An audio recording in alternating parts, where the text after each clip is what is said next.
Le scrutin est clos.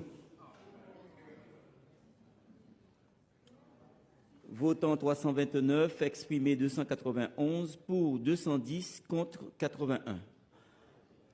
La proposition de loi est adoptée.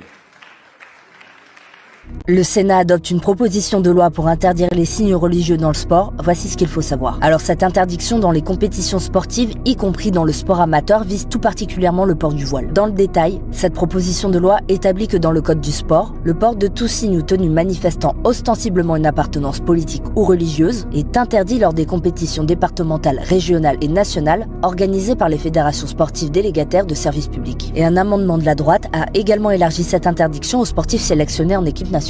D'autres mesures prévoient aussi l'interdiction d'utiliser des gymnases ou terrains de sport des collectivités territoriales pour l'exercice d'un culte, notamment comme salle de prière. Et il est demandé au règlement intérieur des piscines de prohiber le port de tenues susceptibles de contrevenir au principe de neutralité des services publics et de laïcité. Le texte a été voté à 210 voix contre 81 au Sénat, qui est pour info dominé par une alliance droite-centriste et doit maintenant être transmis à l'Assemblée nationale pour être soumis au vote des députés. Cette proposition de loi a été portée par le sénateur LR de l'Isère, Michel Savin, qui a parlé de tentation communautariste pour la défendre. Et d'ailleurs, elle était aussi soutenue avec force par le gouvernement. Il faut savoir que ce vote a suscité de vifs débats au sein du Sénat. De nombreux sénateurs ont dénoncé l'initiative, craignant une atteinte à la loi de 1905 sur la laïcité, qui fête ses 120 ans cette année. Ils ont également déploré la stigmatisation des sportifs de confession musulmane,